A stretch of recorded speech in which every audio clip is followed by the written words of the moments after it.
الحمد لله رب العالمين والصلاة والسلام على سيد الأنبياء والمرسلين وعلى آله وصحبه أجمعين أما بعد فقد قال النبي صلى الله عليه وسلم من لم يشكر الناس لم يشكر الله.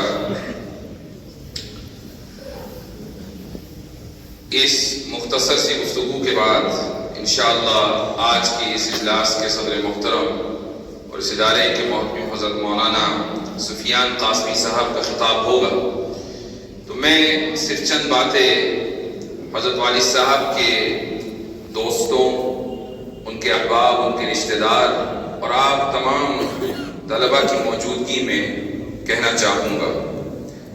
یہ جو تقریب اجرا آج منعقد ہو رہی ہے، یہ میرے لیے اظہار تشکر کا بھی موقع ہے اور اظہار تأسف کا بھی.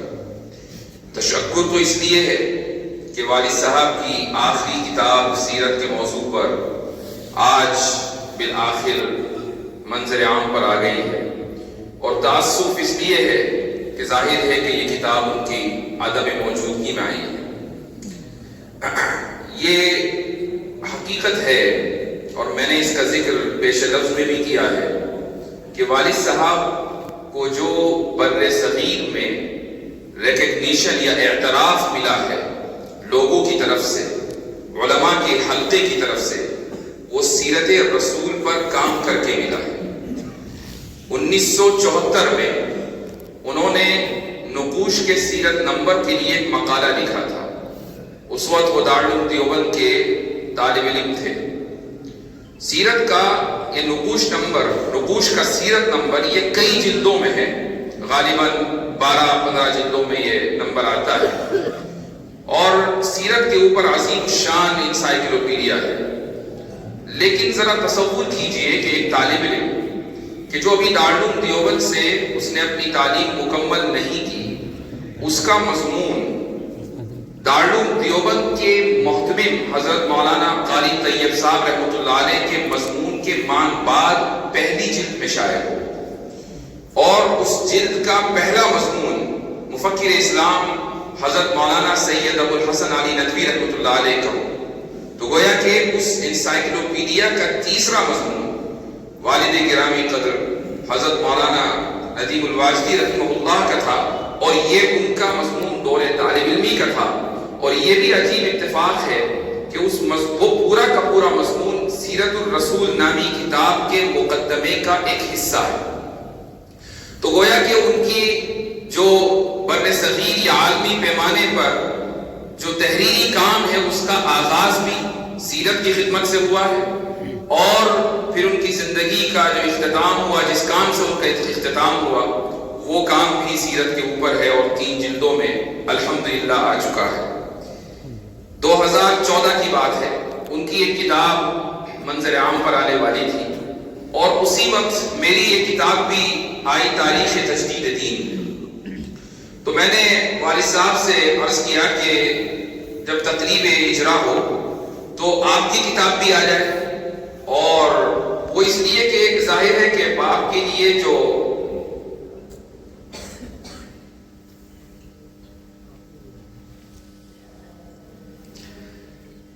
باپ کے دل میں اولاد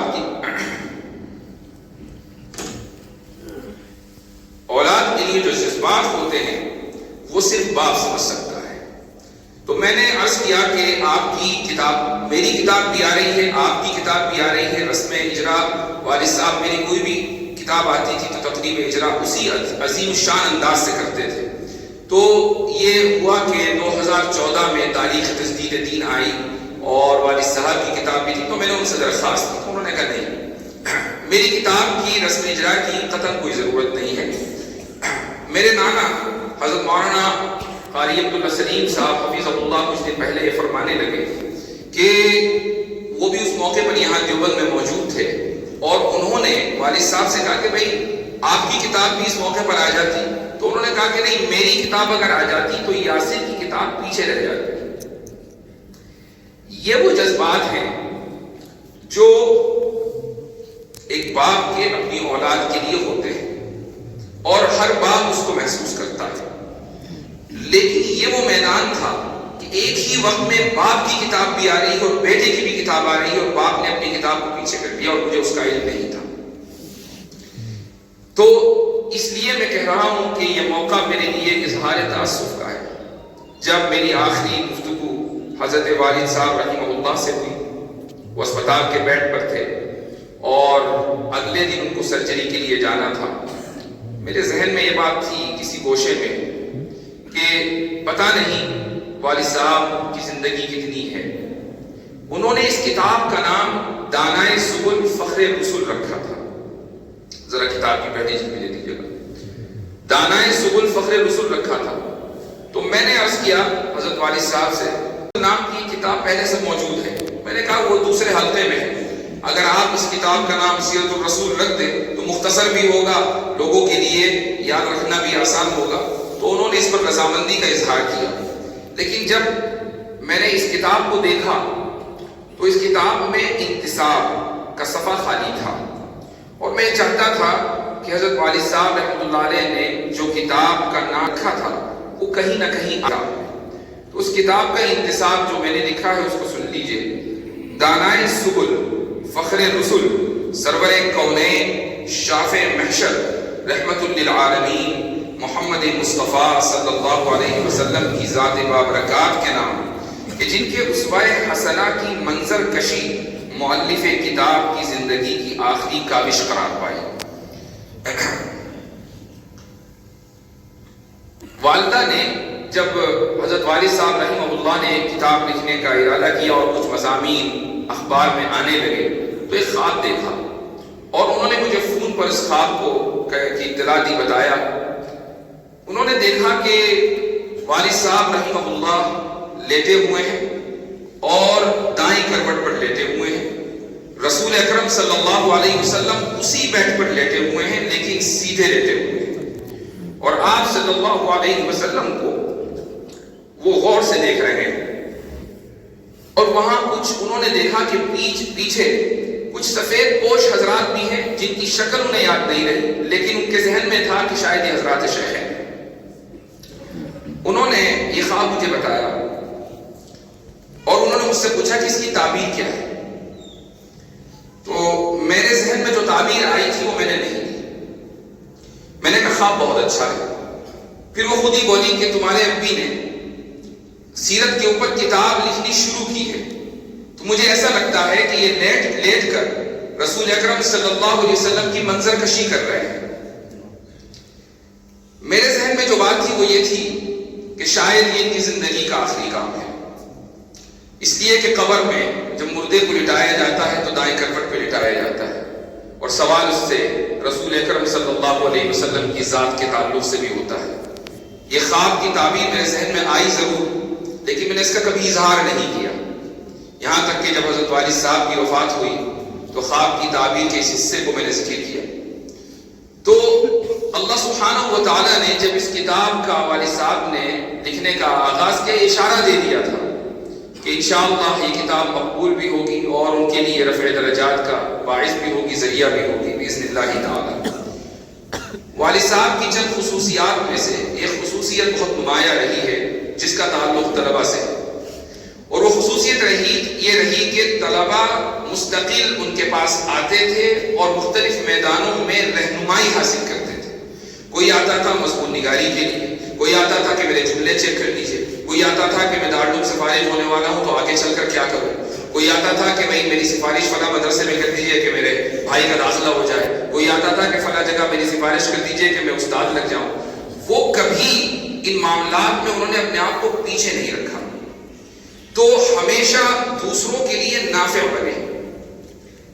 ان کے ادارے میں، تجارتی ادارے میں، اب یہ تجارتی ادارہ ظاہر ہے کہ میں تو یہاں موجود نہیں ہوں، لیکن ماشاءاللہ یہ تجارتی ادارہ چل رہا ہے، اور وہ حضرات چلا رہے ہیں کہ جن کے اوپر والد صاحب نے 1 سال نہیں، 2 سال نہیں، 10 سال ان کے اوپر اعتماد کیا۔ 38-39 سال سے جو حضرات والد صاحب کے ساتھ تھے وہ آج بھی ہیں، اور آج اسی تندہی سے وہ ان کا تجارتی ادارہ ماشاءاللہ چلا رہے ہیں۔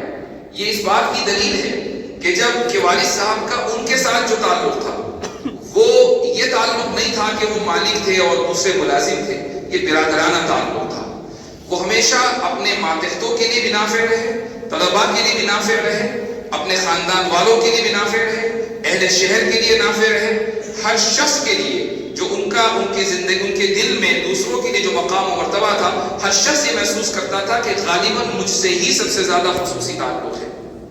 کتنے ہی صحافی اس شہر میں ایسے ہیں کہ جنہوں نے صحافت کے زینے کتب خانے میں بیٹھ کر طے کیے۔ وہ آتے تھے والد صاحب کے پاس کہ ایک خبر لکھنی ہے، فلاں واقعہ ہو گیا ہے، ہم فلاں اخبار میں ہیں اور وہاں سے مطالبہ ہے کہ خبر جلدی لکھ کر بھیجو۔ والد صاحب نے خبر لکھی، ان کو دے دی اور وہ خبر شائع ہو گئی۔ یہ روزانہ کا معمول تھا۔ تو اس طریقے سے انہوں نے اپنی زندگی گزاری ہے۔ ان کی زندگی سے جو ہمیں سبق ملتا ہے وہ یہی ہے کہ اگر ہم دوسروں کے لیے نافع بنیں گے تو دنیا ہمارے جانے کے بعد بھی ہمیں یاد رکھے گی۔ ہمارے لیے جو سبق ہے ان کی زندگی سے وہ یہ ہے، خصوصاً طلباء کے لیے، کہ اگر آپ کی استعداد مضبوط ہے اور آپ نے اپنا ایک میدان طے کیا ہوا ہے کہ مجھے اس میدان میں محنت کرنی ہے، اس میدان میں آگے بڑھنا ہے، وہ چاہے تحریر کا میدان ہو کہ تقریر کا میدان ہو، وہ کسی بھی موضوع سے متعلق ہو، اور آپ اس پر محنت کرتے رہیں، اسی پر مطالعہ کرتے رہیں، اسی پر لکھتے رہیں، یہی کام آپ کی زندگی کا اوڑھنا بچھونا ہو، تو پھر ایسا ہی ہوگا جیسے والد صاحب کے ساتھ ہوا کہ انہوں نے اپنی زندگی کا اوڑھنا بچھونا تحریر کو بنایا ہوا تھا۔ تو سیرت سے جس کی زندگی کا آغاز ہو اور سیرت سے جس کی زندگی کا اختتام ہو تو یقیناً یہ بہت بڑی نیک فالی ہے۔ میں ایک بات پر اپنی گفتگو کو ختم کروں گا، اور اس چیز کا تعلق سیرت رسول اکرم صلی اللہ علیہ وسلم سے ہے۔ وہ بات یہ ہے کہ اسلام کی حقانیت اور رسول اکرم صلی اللہ علیہ وسلم کی صداقت کا ایک جیتا جاگتا ثبوت یہ بھی ہے کہ قلم خشک ہو گئے، روشنائیاں ختم ہو گئی، نسلیں ایک کے بعد دوسری آ گئیں، زبانیں بدل گئیں، اردو ہو، عربی ہو، فارسی ہو، انگریزی ہو، فرینچ ہو، وہ کوئی بھی زبان، ہر کتاب کا ایک الگ پہلو ہے، ہر کتاب کی اپنی الگ خصوصیت ہے۔ یہ آپ نہیں کہہ سکتے کہ یہ 10 کتابیں سب میں ایک ہی مواد ہے۔ کانٹینٹ یعنی مواد اگرچہ مشترکہ ہوگا لیکن ہر ایک کا کوئی نہ کوئی الگ انداز ہوگا، الگ اسلوب ہوگا، کسی میں فقہ غالب ہوگا، کسی میں دروس و عبرت کا غلبہ ہوگا، کسی میں ادب کی چاشنی ہوگی اور کسی میں حدیث کا غلبہ ہوگا۔ الگ الگ انداز سے یہ سیرت کی کتابیں لکھی گئی ہیں۔ رسول اکرم صلی اللہ علیہ وسلم کی صداقت کا یہ جیتا جاگتا ثبوت ہے۔ میں دعا کرتا ہوں کہ اللہ رب العزت ہم سے والد صاحب کے چھوڑے ہوئے کاموں کو مکمل فرمانے کی ہمیں توفیق عطا فرمائے، مکمل کرنے کی، اور میں دعا کرتا ہوں کہ اللہ تعالیٰ جو کام بھی والد صاحب نے چھوڑے ہیں ان کے لیے وہ ذخیرہ آخرت بنائے۔ حضرت مولانا عتیق صاحب نے ایک بات ذکر کی، یہ کتاب 3 جلدوں میں ہے اور تیسری جلد میں جو مباحث آئے ہیں اس میں حضرت والد صاحب نے کچھ جو اعتراضات سیرت کے اوپر تھے ان کو شروع کیا تھا لیکن وہ مکمل نہیں کر پائے تھے۔ میرا ارادہ یہ تھا کہ میں اس کو مکمل کر لوں اور اسی لیے 1 سال کی تاخیر ہوئی، لیکن میرے ذہن میں پھر بہت سارے کام لگے ہوئے ہیں۔ میں نے سوچا کہ اگر میں اسی کے انتظار میں رہوں گا تو 1 سال سے 2 سال اور 2 سال سے 3 سال، تو جتنا وہ لکھ چکے ہیں اتنا آ جائے۔ اللہ سبحانہ و تعالیٰ توفیق دے گا، آپ حضرات کی دعائیں شامل حال رہیں گی تو اس میں انشاءاللہ اضافہ بھی ہوگا، اور سیرت رسول پر جو اعتراضات ہیں وہ ان کا جواب انشاءاللہ دیا جائے گا۔ ایک معتد بھی حصہ، یہ بھی بتا دوں، ایک معتد بھی حصہ اسی موضوع پر انشاءاللہ اس ناچیز کی کتاب بھی تحفۃ الملاحدہ عید کے بعد آپ حضرات کے ہاتھوں میں ہوگی، تو اس کی 1 جلد اسی موضوع پر ہے انشاءاللہ تعالی۔ پھر جو کچھ اعتراضات رہ جائیں گے اس کا ان کا اضافہ انشاءاللہ اس کتاب کے آخر میں تتمے کے طور پر دیا جائے گا۔ جزاکم اللہ خیر الجزاء وآخر دعوانا الحمدللہ رب العالمین۔